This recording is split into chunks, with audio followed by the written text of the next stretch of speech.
아멘.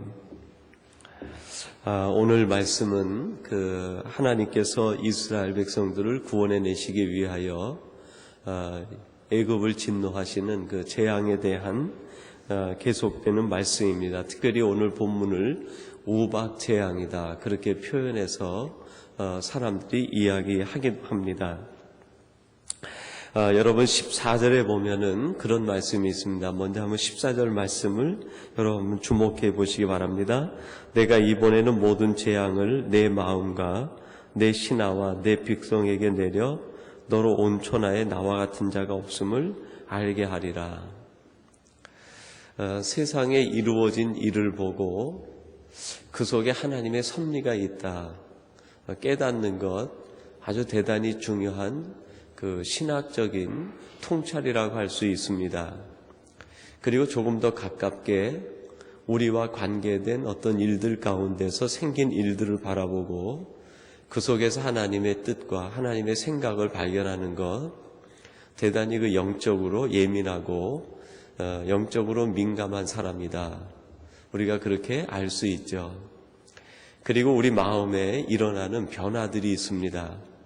우리 마음에 일어나는 변화를 살펴서 하나님이 내게 무슨 말씀을 하시는 것인지 들을 수 있는 귀가 있는 사람, 얼마나 귀한 하나님의 사람인 줄 모르겠습니다. 지금도 이 세상에는 무엇인가 하나님의 계획이 담긴 일들이 진행되고 있을 것입니다. 애굽 시대 때 우박이 내리고 개구리 재앙이 있고 피해 재앙이 있고 많은 일들이 벌어지는 것을 바라보면서 모세와 아론 그리고 하나님의 백성들은 저것은 하나님이 행하시는 일이다 그렇게 고백을 했지만 애굽에 있는 수많은 백성들, 수많은 사람들은 혹시 저것이 하나님이 하시는 것이 아닌가 그 정도만 느꼈지 하나님의 일이라고 그렇게 고백하지는 못했습니다. 이 세상에도 수없이 많은 일들이 일어날 때 그것을 바라보고 이것은 하나님이 하시는 일이다라고 고백하는 사람이 있는가 하면 이것은 혹시 하나님이 하시는 것이 아닐까 그렇게 느낌만을 갖지 고백과 자신의 실천과 결단으로까지 나아가지 못하는 사람이 있다는 것이죠. 여러분 하나님은 지금도 우리들에게 무엇을 베풀고 계십니까? 사랑을 베풀고 계십니다. 하나님이 세상을 이처럼 사랑하셔서 우리에게 독생자 예수 그리스도를 보내주시고 하루를 천년을 하루같이 여기시는 하나님께서는 오늘도 믿는 자 한 명을 더 부르시기 위해서 하나님의 진노와 심판을 연기하고 계시는 것 아닙니까? 그리고 하나님의 정한 때가 차고 되면 결국 이 세상은 하나님의 진노와 심판 아래 놓이게 되고 하나님이 택한 자만 구별된 구원과 영원한 은총 속에 들어가게 된다는 것이 성경이 우리에게 보여주는 말씀 아닙니까? 오늘 본문 이 우박 재앙을 통해서도 우리는 이러한 종말론적인 하나님의 사랑을 느낄 수가 있습니다. 여러분 15절 말씀에 보니까요 그렇게 말씀합니다. 내가 손을 펴서 온역으로 너와 내 백성을 쳤다면 내가 세상에서 끊어졌을 것이나 하나님께서 그 모든 하나님의 진노와 심판을 연기하지 않으시고 하나님이 그대로 행하셨다고 하면 이 땅에 살아남을 사람이 한 사람도 없었을 것이다 그렇게 말씀하고 있습니다. 그리고 18절에서 그렇게 말씀합니다. 내일 이맘때면 내가 중한 우박을 내리리니 내일 이맘때면 내가 참았던 모든 것이 끝이 나고 이 땅에 우박 재앙이 임하게 될 것이다. 그것이 얼마나 무서운 하나님의 때를 예고하는 건지 이 출애굽기 말씀이 우리에게 잘 보여주고 있지 않습니까? 그리고 19절에서 이어서 그렇게 말씀합니다. 이제 보내어 내 생축과 내 들에 있는 것을 다 모으라.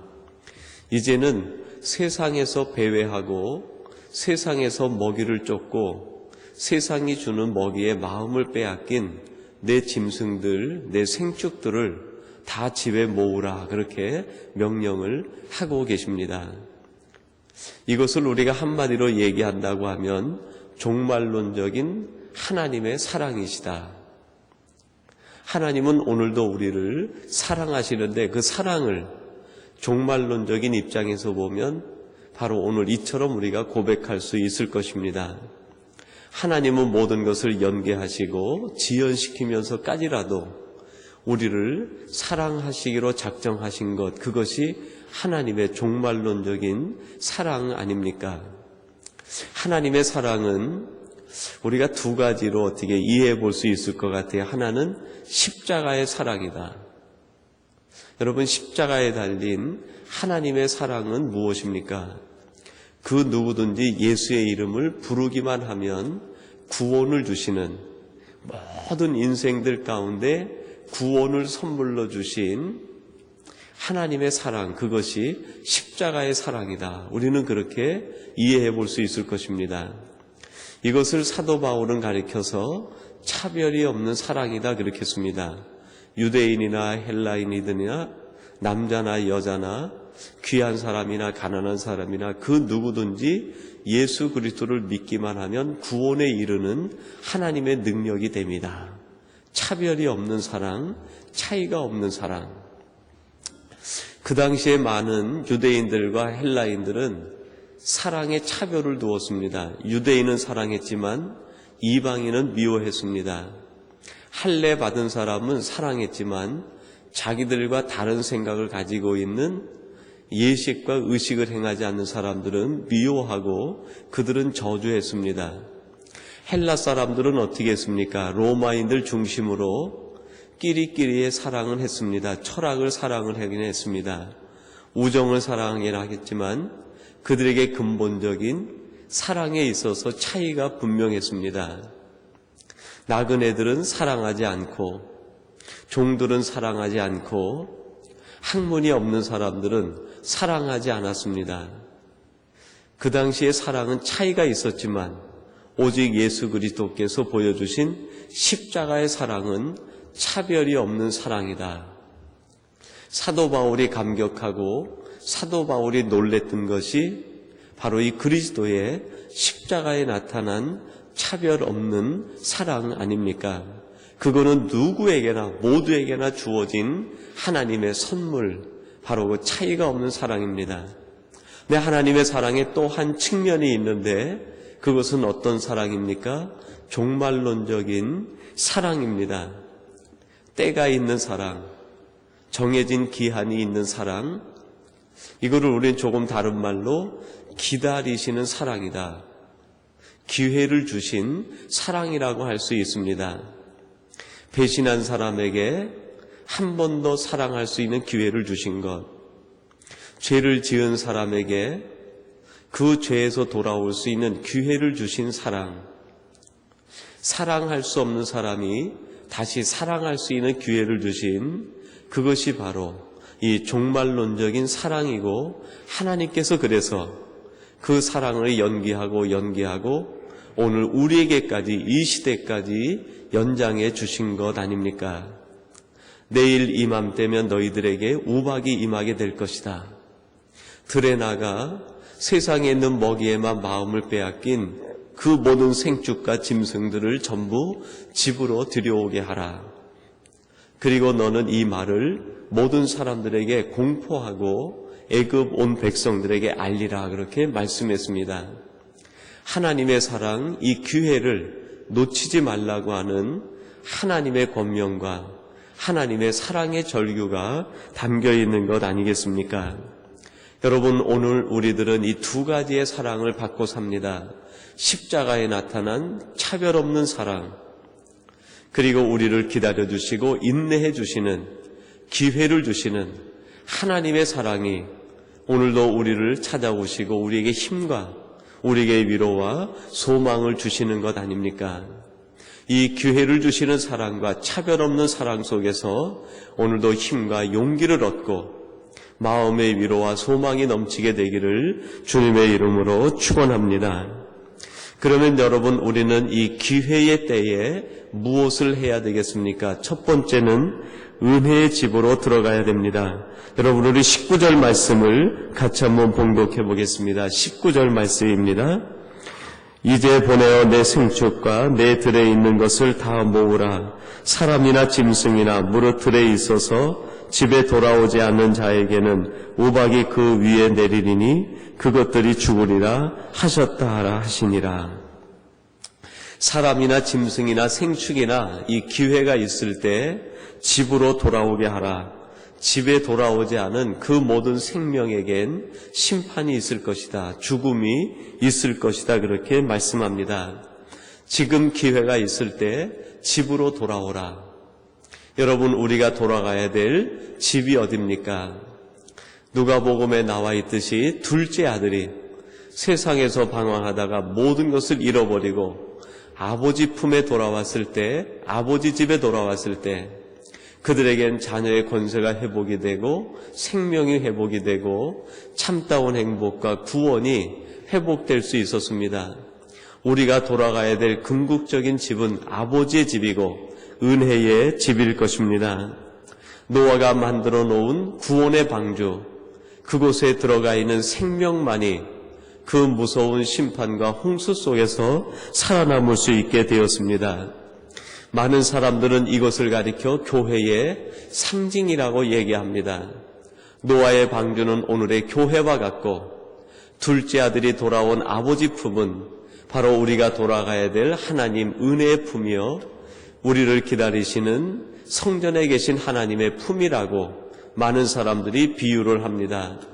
오늘 저와 여러분들은 하나님의 집, 은혜의 집, 예수 그리스도의 품, 하나님 품에 돌아와서 세상의 모든 고통과 시름을 잃고 하나님이 주는 참된 소망과 하나님 안에서 기쁨의 잔치가 이루어지게 되기를 주님의 이름으로 축원합니다. 시편 23편 6절에서 다윗은 이런 고백을 합니다. 나의 평생의 선하심과 인자하심이 정녕 나를 따르리니 내가 여호와의 집에 영원히 거하리로다. 여러분, 다윗이 시편을 기록할 때는 이스라엘의 유일한 왕으로 온 땅을 정복한 군주로 있을 때였습니다. 그는 왕이었습니다. 그에게는 화려하게 꾸민 왕궁이 있었습니다. 그럼에도 불구하고 이 다윗이 고백하는 것이 무엇입니까? 내가 왕궁에 거하기보다는 영원토록 하나님의 집에 거하기를 원합니다. 사랑하는 성도 여러분, 세상에 있는 화려한 왕궁보다 하나님이 계신 하나님의 집에 거하기를 소망하고, 아니 여러분이 있는 그 가정을 하나님이 거하게 하셔서 여러분의 가정이 하나님의 성전되게 하여 여러분과 여러분의 자녀들, 여러분의 모든 가족들이 날마다 하나님의 집에 거하시는 여러분의 집이 바로 애굽의 고센 땅이 되시고 하나님의 축복의 땅이 되시고 하나님의 집이 되시기를 주님의 이름으로 축원합니다. 그리고 이 말씀은 우리에게 또 한 가지 교훈을 주고 있는데요. 세상은 참된 안식처가 아니라는 것입니다.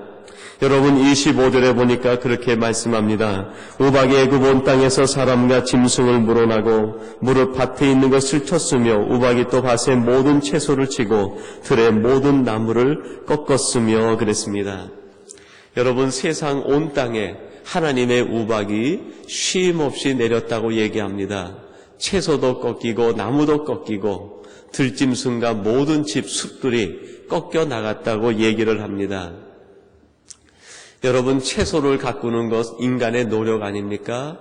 씨를 뿌리고 열매를 거두기 위해서 밭을 갈고 거름을 매주고요. 얼마나 많은 일을 합니까? 그러나 그것이 하나님 밖에서 하는 수고라고 하면 꺾일 때가 있다는 것입니다.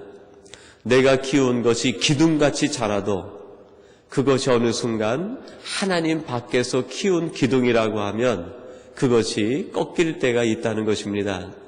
내가 이루어 놓은 것이 숲처럼 무성하다 할지라도 왕궁 같다 할지라도 하나님 밖에서 이루어진 것이라고 하면 어느 순간 그것에 구멍이 뚫리고 무너질 때가 있다는 것입니다. 세상에 세워놓은 것은 반석이 아닙니다. 그거는 큰 물이 나면 떠내려가 버리는 모래성과 같습니다. 우리는 참된 반석이신 예수 그리스도 안에다가 우리 주님 위에다가 하나를 세워도 거기에서 화초를 심고 거기에서 나무를 키우고 거기에서 우리의 가정을 키울 때 세상에 창수가 나고 큰 물이 나도 반석에 세운 우리의 삶의 모든 것은 무너지지 않을 것입니다. 세상은 안식처가 아닙니다.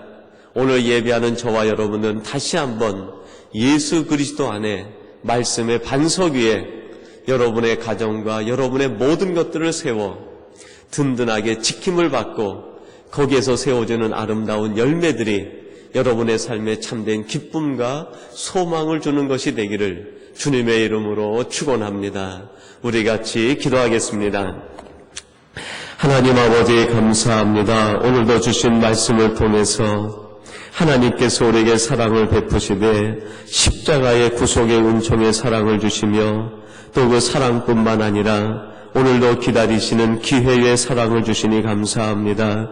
아버지 하나님, 저들 십자가의 사랑을 받고 하나님 앞에 십자가의 사명을 감당하지 못할 때 오늘도 우리를 향해 인내하시고 기다리시며 함께해 주신 것을 감사드립니다. 하나님이 주신 이 기회에 저들 은혜의 집에 머물게 하시고 하나님께서 베풀어 주신 이 사랑을 증거하기 위하여 세상 속에서 사명을 다할 수 있도록 은혜 위에 은혜를 베풀어 주시옵소서. 오늘도 이 새벽을 깨우고 기도하시는 우리 모든 성도님들을 기억하사 한 분 한 분이 하나님 은혜 가운데 거하게 하시고 하나님의 축복의 성도님들이 되게 하여 주시옵소서. 날마다 하나님의 풍성하신 은혜와 능력을 베푸시고 오늘도 하나님으로 인하여 기뻐하며 구원의 하나님으로 인하여 감사하는 우리 모든 온 성도들이 되게 하여 주시옵소서. 가정과 생업과 자녀들을 지키시고 하늘의 풍성한 능력을 오늘도 하늘의 만나와 같이 내려 주시옵소서. 예수님의 이름으로 기도하옵나이다. 아멘.